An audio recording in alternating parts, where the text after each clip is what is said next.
The studio lights burned bright, flooding the set of the Carter Hour with a golden glow. It was one of the most watched talk shows in America, and tonight the air crackled with tension. Karoline Levitt, freshly appointed as the youngest White House press secretary in history, stepped onto the stage with the calm, measured confidence of someone who had faced the media's firestorm before and lived to tell the tale. Across from her, Ethan Carter, the sharp-witted host, known for tearing apart his guests, sat waiting. Carter had promised a fair conversation about the new administration, but the flicker in his eyes told a different story. As Karoline settled into her chair, the usual pre-show small talk felt forced. Carter's smile was polite, but his fingers gripped his cue cards a little too tightly. The production crew exchanged glances. Something was off. Karoline, who had stood behind the White House podium through some of the most heated briefings in history, knew an ambush when she saw one. She braced herself, her press secretary instincts kicking in. Carter's first question was sugar-coated, but the intent was clear. "Ms. Levitt," he began smoothly, "let's talk about your meteoric rise from a Trump communications aide to the youngest press secretary in history. Some might call that convenient." Karoline smiled, unfazed. "You know, Ethan, that's actually a great place to start. Because it's about something bigger than just career moves. It's about conviction, hard work, and never backing down." The audience leaned in. That wasn't the defensive response Carter had expected. He shifted in his chair. Conviction and hard work? Carter's tone sharpened. "Is that what we're calling blind loyalty now? Because to some it looks like political opportunism." Karoline didn't flinch. "Ethan, in America, we have this incredible tradition. We learn, we grow, and we stand by what we believe in. When I first started in politics, I saw a media narrative that didn't match reality. Working with President Trump, I saw firsthand how his policies were changing lives, especially for working-class families the media forgot. That's not opportunism. That's opening your eyes." Carter hesitated for just a second, just long enough for Karoline to press forward. "Let me ask you something, Ethan. Have you ever changed your mind when you were confronted with new facts? Ever looked at reality and realized you were wrong?" For the first time, Carter looked caught off guard. His jaw tightened. "We're here to talk about you, Ms. Levitt, not me," he deflected. The exchange continued, sharp, relentless. Carter pushed. Karoline pushed back. "Let's talk about your recent remarks at the National Prayer Breakfast," Carter said, his voice laced with skepticism. "You spoke about the importance of faith in guiding national decisions. Isn't that a dangerous mixing of church and state?" The air in the room shifted. The audience tensed. Karoline leaned forward, her voice steady but firm. "Ethan, our founding fathers didn't fear faith. They feared a government with no moral compass. They understood that faith isn't the enemy, it's a source of strength and accountability."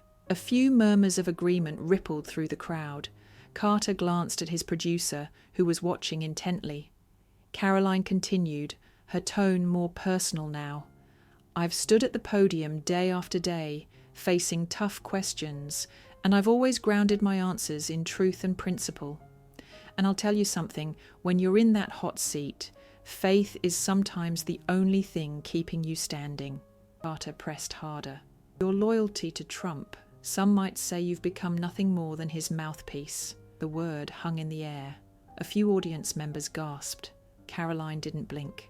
"Ethan, that word?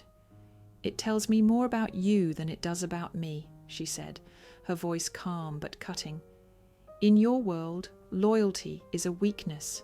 In mine, it's a strength. I stand by a president I believe in, someone I've seen fight for the American people, even when it was easier to back down." The audience erupted in applause. Carter opened his mouth, but Karoline wasn't finished. "You call it being a mouthpiece. I call it having the courage to stand by my convictions." Carter leaned in, voice dripping with sarcasm. "So, you're proud to be his spin doctor?" Karoline's eyes sharpened, but her voice remained steady. Spin doctor? No, Ethan. I'm a public servant who believes the American people deserve the truth. If standing by the president and telling the truth makes me your spin doctor, then I'll wear that label proudly. The studio erupted. Applause drowned out Carter's next words. But Carter wasn't done. He took a deep breath, shifting tactics. Okay, let's talk policy. The administration has been heavily criticized for its stance on immigration. Many argue that your approach is too harsh, even cruel. How do you justify separating families at the border? Karoline's jaw tightened slightly. Ethan, let's be clear. No one in this administration wants to see families separated. But let's also be honest, when our borders are lawless, everyone suffers, especially the most vulnerable. Carter pounced. So, compassion has no place in immigration policy? Karoline exhaled through her nose, her patience thinning. That's a false choice, Ethan. We can have compassion and still enforce the law. My own grandparents came to this country legally, built a life here, and respected the rules. That's the America I believe in, one where compassion and law aren't enemies. Carter's smirk faltered. The audience was no longer fully on his side. Karoline leaned forward. Ethan, let me ask you, do you lock your front door at night? Do you decide who comes into your home, or do you leave it wide open and hope for the best? Carter hesitated. The metaphor hit home. That's not the same thing, he began, but Karoline cut him off. It's exactly the same thing. A nation without secure borders is no nation at all. We welcome immigrants who follow the process, but we also have to protect American families. That's not cruelty. That's common sense. Another wave of applause. Carter's expression darkened, but he forced a smile. The interview stretched on, covering foreign policy, economic recovery, and the administration's vision for the future. With each question, Karoline stood her ground, never raising her voice, never faltering. Carter, who had started the interview with fire in his eyes, now looked like a man struggling to land a decisive blow. By the time the show wrapped, the energy in the studio had shifted dramatically. What had begun as an attempted ambush had turned into a showcase of Karoline's command of the issues and her refusal to be rattled. As the cameras cut, Carter exhaled, rubbing his temples. Well, Ms. Levitt, you certainly know how to handle yourself. Karoline chuckled, standing up and smoothing her blazer. Years of press briefings, tough questions, and a little common sense. Carter extended a hand. I'll give you this. You're not easily intimidated. Karoline shook his hand firmly. That's because I stand by what I believe, Ethan. Maybe you should try it sometime. Karoline Levitt's story challenges us to ask ourselves, what does it truly mean to stand for something when the entire world is pushing back? How often do we shrink our beliefs, soften our convictions just to avoid conflict? And when the cameras are off and the applause fades, who are we when no one is watching? Her journey invites us to consider. Are we willing to question the narratives we're fed, or do we blindly follow what's popular or convenient? Are we brave enough to speak our minds even when our voice shakes, or do we silence ourselves out of fear of judgment? Karoline didn't have all the answers, and she wasn't immune to doubt, but she made one defining choice to show up as herself unapologetically, day after day. In a world desperate to fit everyone into a box, could you do the same? Would you have the courage to face relentless criticism, not with anger, but with unshakable resolve?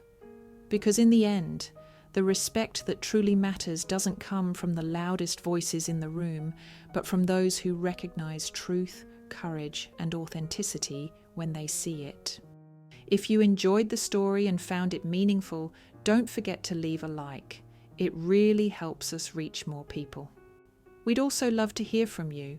Share your thoughts and the lessons you've learned in the comments below.